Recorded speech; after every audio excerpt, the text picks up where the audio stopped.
In London the other day,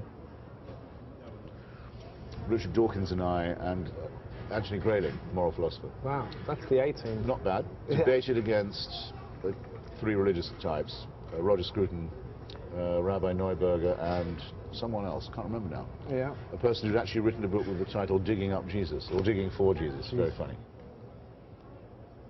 We massacred them, by the way, but that's not the point. We left them for dead.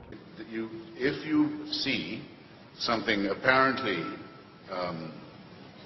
involving suspension of the laws of nature, shall we say, the sun standing still so Joshua can win his battle, all right? Or the raising of Jairus' daughter, or even my favorite miracle, the turning of the water into wine at Cana.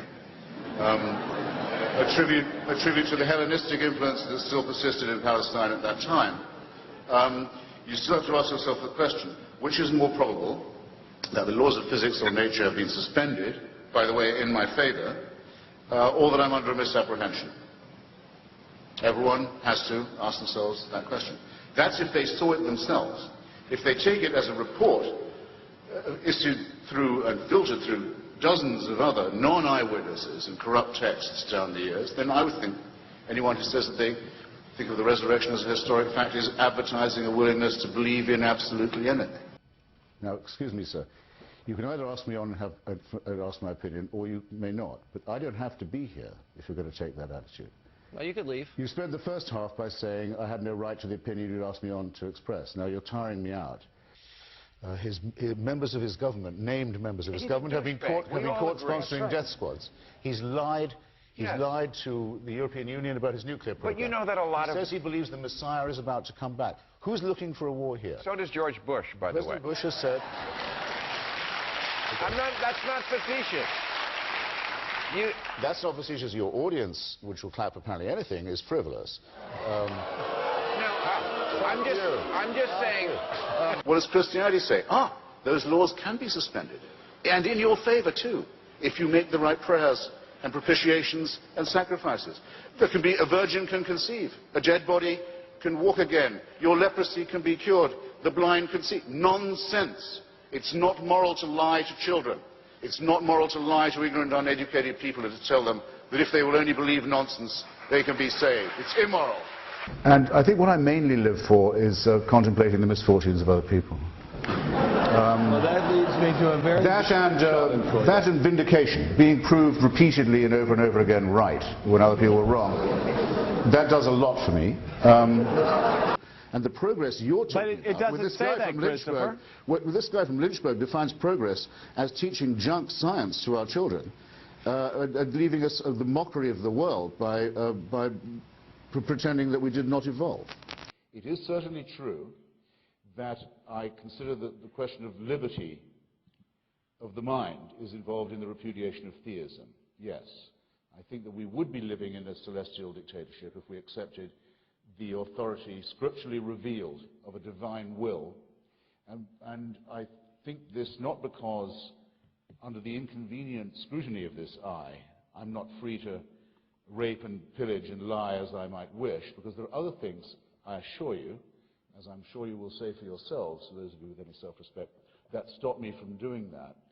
But because, and I don't mind admitting this is true, once you grant that there's been a revelation of God to some humans, sometimes, in some places, to be interpreted by a priesthood, then the next thing you will find is that you are being told what to do, what to eat, what you can read, who you can go to bed with, by someone who is no better a mammal or primate than yourself, but who claims to be doing this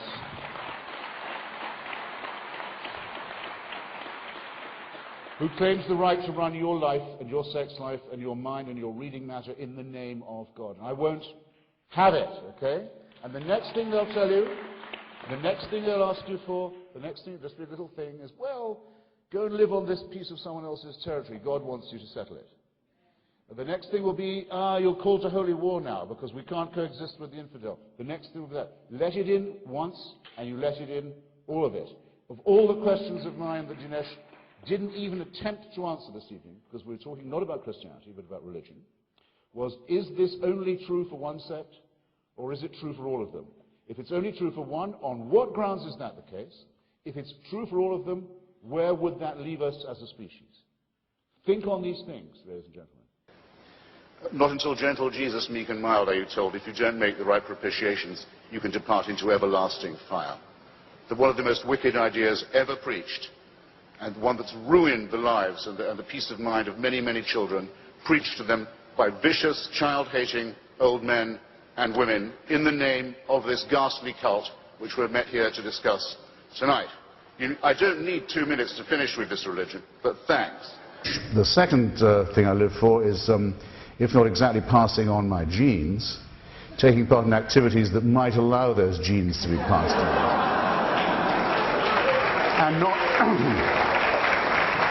And not scorning the three delightful children who are everything to me and who are my only chance of even a glimpse of a second life, let alone an immortal one. And I'll tell you something, if I was told to sacrifice them to prove my devotion to God, if I was told to do what all monotheists are told to do, and admire the man who said, yes, I'll gut my kid to show my love of God, I'd say, no, fuck you.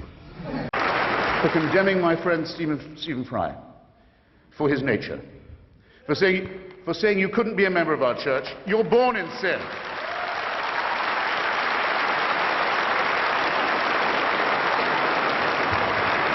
He's not being condemned for what he does, he's being condemned for what he is. You're a child made in the image of God. Oh no, you're not. You're a faggot. And you can't join your church and you can't go to heaven. This is disgraceful. It's inhuman. It's obscene. And it comes from a clutch of hysterical, sinister virgins who've already betrayed their charge in the children of their own church. For shame. For shame. I can see your face, I can see your hair, and I can see you sitting in an audience with young gentlemen. Don't you tell me you can do any of that in Iran. I can, though. No, you can't. Yes, I can. No, you cannot. I can, in Iran. That there's a big relationship between this marvelous time of year and living in a one-party state. Nothing makes me think more than at this time of our oldest, humanity's oldest enemy, the authoritarian dictatorship, where you can't go anywhere without listening to the same music, where you can't go anywhere without hearing the name of the great leader and his son, the dear leader, where all broadcasts, all songs, all jokes, all references are, just for that magic few weeks, just exactly like living in fucking North Korea.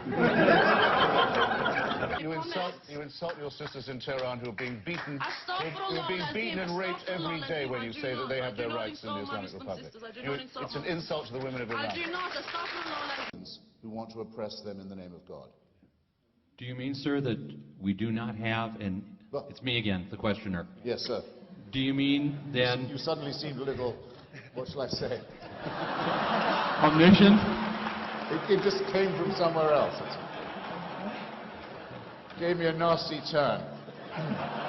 It says, and do you think that unto such as you, a maggot-minded, starved, fanatic crew, God gave a secret and denied it me? Well, well, what matters it? Believe that too. This magnificent astronomer and scientist and physician and humanist of Persia, who opposed the cruel, sadistic, verminous, ignorant mullahs of his day, I borrow the question, what is your authority for saying that you know something that I don't? The difference between the theist and the deist is as follows. The deist says, may not make sense without some kind of designer. The theist says, when I tell you what to do, Christopher, I have God on my side. The deist says, he can tell what God wants of me, what length I should shave off the end of my penis, if I'm a boy or have a male child, or off the clitoris if it's a female child. He knows through the exactitude what the proportions of that should be, what the diet should be, what the dietary laws ought to be, who I should sleep with, and in what position. And various other things. And since God doesn't ever directly appear and say, do it this way, It's done for him, this is really convenient, by human representatives who claim to act in his name. So that's why I think your standard of proof should be a great deal higher, because if the reason this point is important to you is because it would mean real power in the only world that actually exists, which is the material world, of you over me. And you wonder why I'm not keen. Well, what an incredibly stupid question.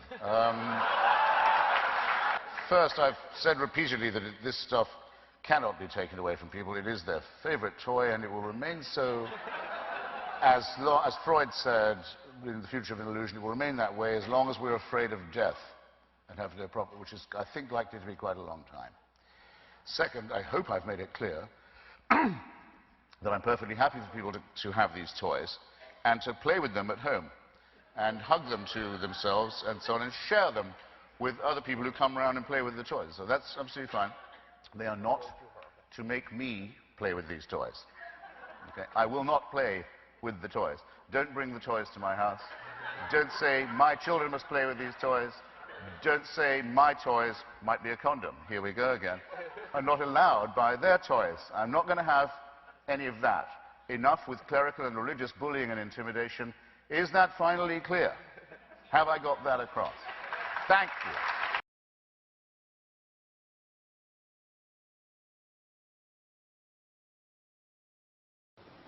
In order to believe the Christian message, you have to believe this. For those 100,000 years, people were born, died, usually, many of them, in childbirth, either the mother or the child. Life expectancy, perhaps 20 years, 25. Died of microorganisms they didn't know existed. Genesis doesn't mention them because the people who write Genesis don't know there are microorganisms. Earthquakes would have been terrifying. Tsunamis, volcanoes, mysterious events. War and famine superimposed on this. You can all fill out this picture for yourselves, I'm sure. That was our life. For tens of thousands of years, on and on it went. Maybe a gradual upward curve of a sort. We seem to have made some progress, very painfully, and with infinite suffering and labor, and with our solidarity still intact. Now here's what you have to believe. You have to believe that heaven watched that for 98,000 years. And after 98,000 years decided 2,000 years, it may be time to intervene. And the best way of doing that would be to have a filthy human sacrifice in a very remote part of Palestine. And the news of this has still not penetrated to the rest of the world, and I don't think will be believed when it does, and isn't believed by me and can't be believed by a thinking person. Thank you.